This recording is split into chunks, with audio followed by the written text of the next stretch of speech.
Hey folks, Zach Osterman here, Insider Indianapolis Star. Talking to you today. It's Tuesday, July 22nd.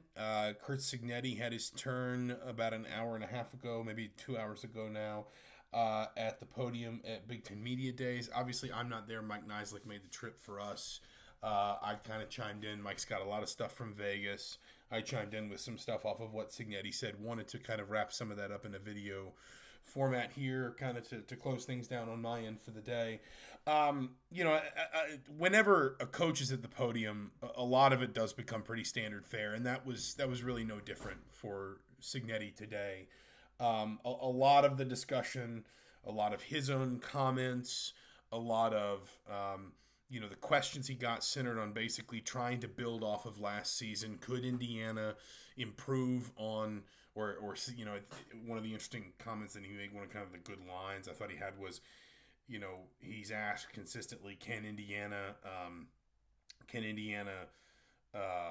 basically sustain what they did last season? And he said, we're not trying to sustain it, we're trying to build on it.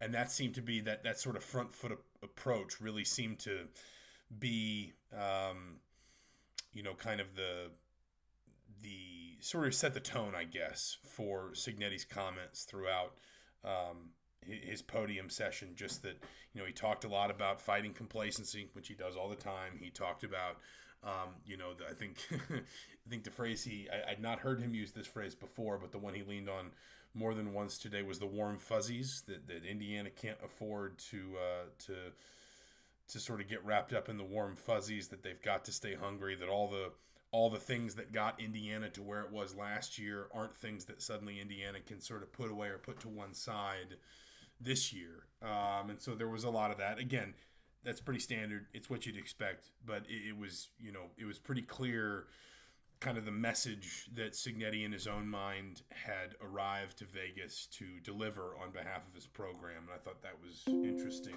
Again, the complacency piece, kind of this idea of unselfishness, of, everybody needing to be on the same page. He said he likes his team, but he described them as pieces.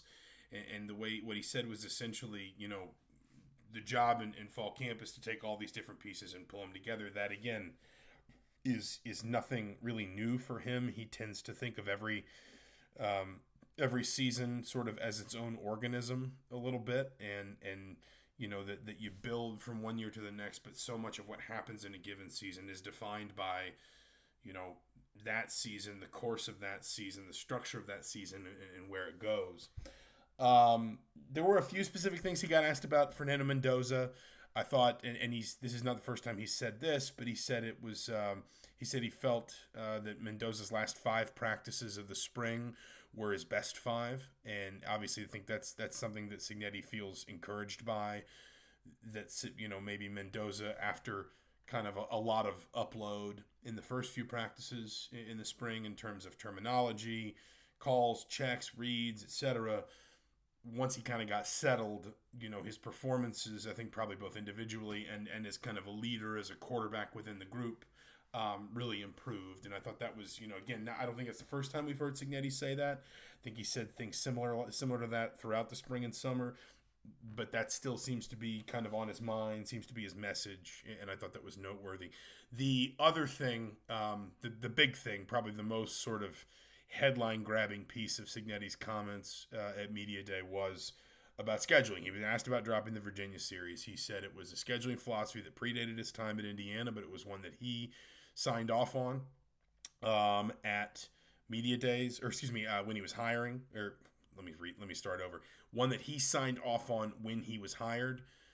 In essence, he was saying, I'm in lockstep with Scott Dolson on this, my AD. This is something I'm perfectly comfortable with. He pretty clearly trained his sights on the SEC. He said that the number that he cited anyways was that 12 of the 16 SEC teams, I'm not sure if he was talking about last season or this coming season, had scheduled 29 games against group of 5 opponents plus 7 more games against FCS opponents.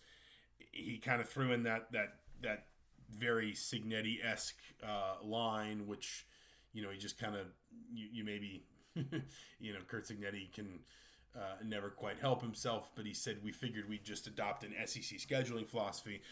But when he said that, there was kind of a purpose behind it, and that was, I think, very much to raise the question of scheduling uniformity. And that was what he really hammered on more than anything else. Like the most, when he was talking about scheduling, I thought and I'm trying to get the quotes up here because they're on my Twitter timeline.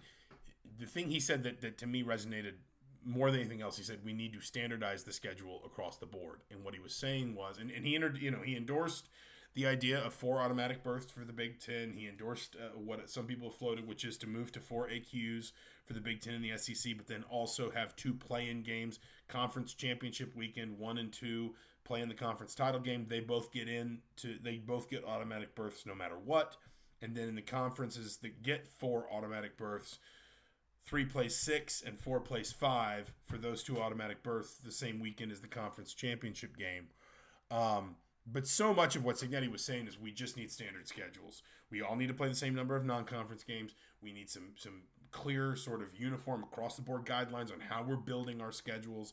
His point about the SEC's scheduling choices was, that he was citing 36 games across 12 teams. Well, that's 3 non-conference games. But his point was the SEC has a 4th non-conference game because they only play 8 they only play 8 games in conference, whereas the Big Ten plays 9. And so he was just kind of saying it's you can criticize the formula, but as long as we're playing more conference games than you are still giving yourself an easier ride than what we are. And I think, again, so much of it really just centered around the idea of scheduling uniformity. We need to standardize the schedule across the board. That was, I think, the most sort of straightforward and newsworthy thing Signetti said. There's going to be a lot more coming out of Vegas. Mike, again, is there. He talked to Mikael Kamara, Aiden Fisher, players who were there who were mentioned in dispatches as preseason kind of all Big Ten honorees in different publications and things. There's going to be more to come out of media days in general, as you can imagine, and things are going to start moving quickly because media days is very much, at least around here, the end of the summer. So we'll leave it there for now. For the Indianapolis Star, I'm Zach Osterman. Thank you so much for watching. We will be back very soon with more football content because the season is right around the corner.